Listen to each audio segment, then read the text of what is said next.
ಪುಟ್ಮಲ್ಲಿ ಅವರೆಲ್ಲೋ ಕಾಣಿಸ್ತಾ ಇಲ್ವಲ್ಲ. ನನಗನ್ಸುತ್ತೆ ಅವ್ರಿಗೆ ನನ್ನ ಮೇಲೆ ಪ್ರೀತಿ ಮೊಳಕೆ ಹೊಡೆದಿರ್ಬೇಕು. ಏನ್ ಮೊಳಕೆ ಹೊಡೆದಿದೆ ಜಾನಿ?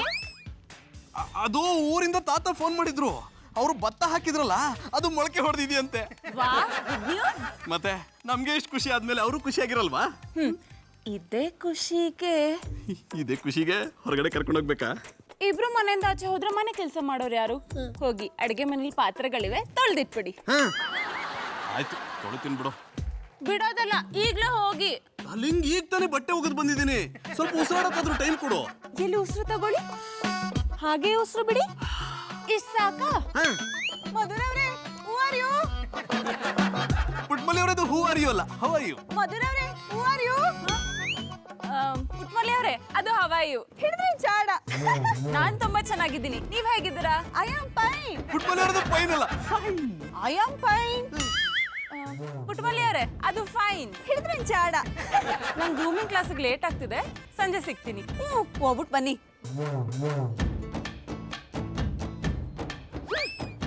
ಪುಟ್ಮಲ್ಲಿ ಅವ್ರ ಗಾಡ್, ಇದೇನಪ್ಪ, ನಾನು ಅವ್ರನ್ನ ಮಾತಾಡ್ಸಿದ್ರು ಅವ್ರು ಮಾತಾಡದೆ ಹಾಗೆ ಹೋಗ್ಬಿಟ್ರು. ನಿನ್ನೆ ನಾನು ಅವ್ರನ್ನ ಮಾತಾಡಿಸ್ದೆ ತಪ್ಪು ಮಾಡ್ಬಿಟ್ನಾ. ತುಪ್ಪ ಜಾರಿ ರೊಟ್ಟಿಗೆ ಬೀಳುತ್ತೆ ಅಂದ್ಕೊಂಡ್ರೆ ಕೈಲಿದ್ ರೊಟ್ಟಿನೂ ಜಾರ್ಕೊಂಡು ಹೋಯ್ತಲ್ಲ. ಜಾನಿ, ಯಾಕೆ ಮುಖಾನ ಊದಿಸ್ಕೊಂಡ್ ಕೂತಿದ್ದೀರಾ? ನನ್ನ ಮುದ್ದಿನ ಹಕ್ಕಿ ಹಾರೋಯ್ತು. ಹಕ್ಕಿನ? ಯಾವ ಹಕ್ಕಿ? ನಮ್ಮ ಮನೆ ಎದುರುಗಡೆ ಮನೆಗೆ ಒಂದ್ ಮುದ್ದಾದ ಹಕ್ಕಿ ಬಂದು ಕೂತ್ಕೋತಿತ್ತು. ದಿನ ನನ್ನ ಜೊತೆ ಮಾತಾಡ್ತಿತ್ತು. ಇವತ್ತು ನನ್ನ ಮುಖ ನೋಡಿದ್ರು ನೋಡ್ದಾಗೆ ಹಾರೋಯ್ತು. ಅದು ಹಾರೋಗುವಾಗ ನಿಮ್ದೇನಾದ್ರು ತಗೊಂಡ್ ಹೋಯ್ತಾ? ಅಲ್ಲಿಂಗ್ ಅದು ತುಂಬಾ ಇನ್ನೋಸೆಂಟ್ ಹಕ್ಕಿ. ನಿಜ ಹೇಳಿ ಜಾನಿ, ಅದು ಹಕ್ಕಿನೇನಾ ಅಥವಾ? ನನ್ ಮೇಲೆ ಅನುಮಾನನ? ನಾನು ಹಕ್ಕಿ ಬಗ್ಗೆನೇ ಮಾತಾಡ್ತಿದ್ದೀನಿ. ಅಪರೂಪ ಕಾಣೋ ಹಕ್ಕಿ ಹಾರೋಯ್ತು ಅಂತ ಇಷ್ಟೊಂದು ಫೀಲ್ ಮಾಡ್ಕೋತಿದ್ದೀರಲ್ಲ, ಒಂದಿನ ಆದ್ರೂ ನನ್ನ ಬಗ್ಗೆ ಈ ರೀತಿ ಫೀಲ್ ಮಾಡ್ಕೊಂಡಿದ್ದೀರಾ? ಇನ್ನು ದೂರ ಇದ್ದಿದ್ರೆ ಮಾಡ್ಕೋಬೋದಿತ್ತು. ಇದ್ರಲ್ಲೇ ಗೊತ್ತಾಗುತ್ತೆ ನಿಮ್ ಮನ್ಸಲ್ಲಿ ಏನಿದೆ ಅಂತ. ನನ್ ಮನೆ ಬಿಟ್ಟು ಹೋಗ್ಬೇಕಂತ ವೇಟ್ ಮಾಡ್ತಿದ್ದೀರಲ್ವಾ? ಅಲ್ಲಿಂಗ್ ನನ್ ಬಾಣ ಅಂದ್ರೆ ನೀನ್ ಯಾಕೆ ತಿರುಗು ಬಾಣ ಅನ್ಕೋತೀಯ? ನೋ ಜಾನಿ, ನೀವ್ ನನ್ ಮನ್ಸಿಗೆ ತುಂಬಾ ನೋಯಿಸ್ಬಿಟ್ರಿ. I hate you. Madhu please ನನ್ ಮಾತು ಕೇಳು. ಮಧು, ಏನಪ್ಪ ನನ್ನ ಜೀವನ. ಮೊದಲೇ ಪುಟ್ಟಮಲ್ಲಿ ಅವ್ರು ನನ್ನ ಜೊತೆ ಮಾತಾಡ್ತಿಲ್ಲ ಅಂದ್ರೆ ಜೂಳು ಕಾಟ ಬೇರೆ. ಈ ಗುಲಾಬಿಯು ನಿನಗಾಗಿ, ಇದು ಚೆಲ್ಲುವ ಪರಿಮಳ ನಿನಗಾಗಿ, ಈ ಹೂವಿನಂದ ಪ್ರೇಯಸಿ. ನೀನಾಗ್ ಬಂದೆ? ನೀವು ಕರೆದ್ರಿ, ನಾನ್ ಬಂದೆ. ನಾನು ಯಾವಾಗ ನಿನ್ ಮನೆಗ್ ಬಾ ಅಂತ ಕರ್ದೆ? ಅದೇ ನೆನ್ನೆ ನಾನು ಹೂ ಮಾರ್ಕೊಂಡ್ ಬರ್ಬೇಕಾದ್ರೆ ನೀನು ಹೂ ತಗೊಂಡು ನಮ್ಮ ಏರಿಯಾಗೆ ಬಂದ್ರೆ ನಮ್ಮ ಇಡೀ ಏರಿಯಾ ಎಲ್ಲ ಗಮ್ಮನ್ನುತ್ತೆ. ಆ ಸುವಾಸನೆನ ನಮ್ಮನೆಗೂ ಹಸಿ ತಗೊಂಬ ಅಂತ ನೀವೇ ತಾನೇ ಹೇಳಿದ್ದು. ತಗೊಳ್ಳಿ ಹೂ. ನನಗ್ ಬೇಡ. ಬೇಡ ಅನ್ಬೇಡಿ, ನೀವು ಬೇಡ ಅಂದ್ರೆ ನಂಗೆ ತುಂಬಾ ನೋವಾಗುತ್ತೆ. ನೋವಾದ್ರೆ ಕ್ಲಿನಿಕ್ ಹೋಗು. ಕ್ಲಿನಿಕ್ಕಿಗೆ ಹೋದ್ರೆ ವಾಸಿ ಆಗೋ ನೋವಲ್ಲ ಇದು. ನೋಡು, ನಾನು ಆ ಥರದವನಲ್ಲ. ನನ್ಗಾಗ್ಲೇ ಮದುವೆ ಆಗಿದೆ, ಸುಂದರವಾದ ಹೆಂಡತಿ ಇದ್ದಾಳೆ. ಸುಮ್ನೆ ಸುಳ್ಳು ಹೇಳ್ಬೇಡಿ. ನೀವೇ ತಾನೇ ನನ್ನ ಹೋಗ್ಲಿ ನಿನ್ನೆ ನಮ್ಮ ಮನೆಗೆ ಬಾ ಅಂತ ಹೇಳಿದ್ದು. ನಾನ್ ತಮಾಷೆ ಕರೆದಿದ್ದು. ನೀವು ತಮಾಷೆಗೆ ಹೇಳಿರ್ಬೋದು, ಆದ್ರೆ ನಾನು ಸೀರಿಯಸ್ ಆಗಿ ತಗೊಂಡಿದ್ದೀನಿ.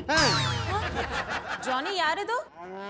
ನಮ್ಮ ಏರಿಯಾದಲ್ಲಿ ಹೂ ಮಾರೋಳು ಬಡ ಹುಡುಗಿ, ಚಿಕ್ಕ ವಯಸ್ಸಿಗೆ ಮದುವೆ ಆಗ್ಬಿಟ್ಟಿದೆ.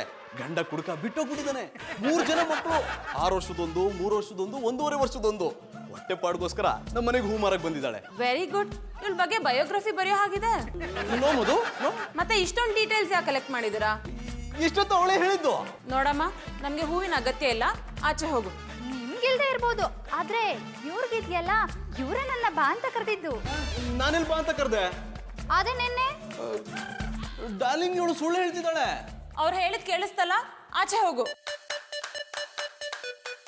ಜಾನಿ, ನಿಂತ್ಕೊಳ್ಳಿ. ಇದೇ ಲಾಸ್ಟು. ಇನ್ಮೇಲೆ ಯಾವತ್ತೂ ಅವಳ ಮನೆ ಒಳಗಲ್ಲ, ಮನೆ ಮುಂದೆನೂ ಕಾಣಿಸ್ಕೋಬಾರ್ದು. ಸರಿ, ಹಾಗೆ ಮೇಂಟೈನ್ ಮಾಡ್ತೀನಿ. ಬರ್ದೇ ಇರುವಾಗ ನೋಡ್ಕೋತೀನಿ ಹಿಂದೆ. ಇವತ್ತು ಗೌಡ್ರು ಮತ್ತೆ ಪುಟ್ಮಲ್ಲಿ ಅವರು ಡಿನ್ನರ್ಗೆ ಬರ್ತಿದ್ದಾರೆ. ಯಾವ ಅಡುಗೆ ಮಾಡಬೇಕು ಅಂತ ಡಿಸೈಡ್ ಮಾಡಿ ಅಡುಗೆ ಸ್ಟಾರ್ಟ್ ಮಾಡ್ಕೊಂಬಿಡಿ. ಇದ್ದಕ್ಕಿದ್ದಾಗ ಏನು ಡಿನ್ನರ್ ಪ್ರೋಗ್ರಾಮು? ನೀನೇ ಅಲ್ವಾ ಹೇಳಿದ್ದು ಮಧು ಸೋಷಲೈಸೇಷನ್ ಕಲ್ತ್ಕೊ ಅಂತ? ಕಲ್ತ್ಕೋತಿದ್ದೀನಿ. ಹೆಣ್ತಿರ್ಗೆ ಏನು ಹೇಳ್ಬಾರ್ದಪ್ಪ. ಏನಾದ್ರೂ ಹೇಳಿದ್ರೆ ನಮ್ಮ ಬುಡಕೆ ಬರುತ್ತೆ. ಹೀಗಿರ್ಲಿ, ಪುಟ್ಮಲ್ಲಿ ಅವ್ರಿಗೆ ತಾನೆ. ಇವತ್ತು ಪುಟ್ಮಲ್ಲಿ ಅವ್ರಿಗೆ ರುಚಿ ರುಚಿಯಾಗಿ ಅಡುಗೆ ಮಾಡಾಕಿ ನನ್ನ ಜೊತೆ ಮಾತಾಡೋ ಹಾಗೆ ಮಾಡ್ಕೋತೀನಿ.